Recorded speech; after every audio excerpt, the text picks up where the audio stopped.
वर्षभरात फक्त 3च महिने आपल्याला मार्केटमध्ये ताजे हिरवेगार मटार पाहायला मिळतात. उरलेल्या काळात मटार मिळतात खरे, पण ते खूपच महाग असतात. हिवाळ्यात जेव्हा मटार भरपूर आणि स्वस्त दरात मिळतात तेव्हा ते घरच्या घरी साठवून ठेवले तर वर्षभर वापरता येतो. मार्केटमधून आणलेल्या फ्रोझन मटारामध्ये प्रिझर्वेटिव्हचा वापर केलेला असतो. त्यामुळे आज आपण कुठलाही प्रिझर्वेटिव्हचा वापर न करता रंग, टेक्स्चर आणि चव जशीच्या तशी ठेवून वर्षभरासाठी मटार कसे साठवायचे ते पाहणार आहोत. हे मटार वर्षभरासाठी साठवणे खूपच सोपे आहे. चला तर पाहूया.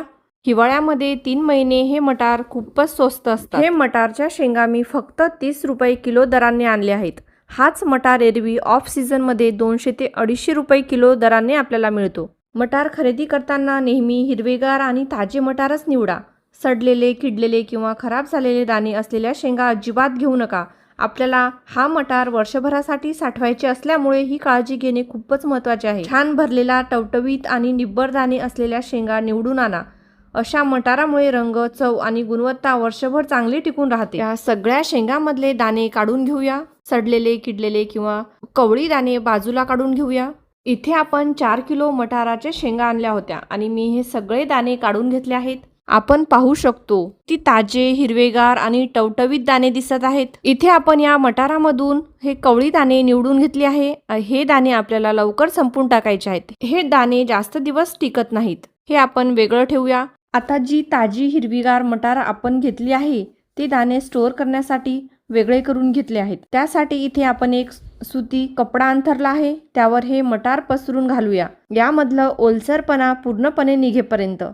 इथे वाळत घातल्यापासून साधारण 1 तासभर झाला आहे. हे पसरून ठेवलेलं मटार जमा करून घेऊया. आता मटार स्टोअर करण्यासाठी इथे आपण झिपलॉकच्या पिशव्या घेतल्या आहेत. या पिशव्या साधारण 1/2 किलो क्षमतेच्या आहेत. तसेच इथे हे असे प्लास्टिकचे डबेही घेतले आहेत जे आपल्याकडे बहुतेक घरात असतातच. पिशव्या नसतील तर हे डबे असतील तर या डब्यात देखील स्टोअर करून ठेवू शकतो. या पिशव्यांमध्ये साधारण 1/2 किलो मटार मावतो. म्हणजे एका वेळेला एकच पिशवी बाहेर काढायची आणि पूर्ण वापरून घ्यायची. पिशव्या भरून झाल्या की या पिशव्यामधलं सगळी हवा बाहेर काढून घ्यायची आहे आणि नंतर पिशवी लॉक करायची. याच पद्धतीने सगळ्या पिशव्या भरून घेऊया आणि पिशव्यामधली पूर्ण हवा बाहेर काढून लॉक करून घेऊया. इथे आपण पिशव्या भरून घेतल्या आहेत आणि याच पद्धतीने डब्बे पण भरून घेऊया. हे भरून घेतलेले पिशव्या आणि हे प्लास्टिकचे डब्बे आपण फ्रीजरमध्ये ठेवूया आणि हे मटार वर्षभरासाठी साठवून घेऊया. या मटारांना वर्षभर काहीही होत नाही. आरामात वर्षभर मटार टिकतो. आज आपण अतिशय सोपी आणि साधी पद्धत पाहिली आहे. न उकळता अगदी कमी वेळेत मटार कसे स्टोअर करून ठेवायचे ते. व्हिडिओ आवडला असेल तर प्लीज एक लाईक करा, शेअर करा आणि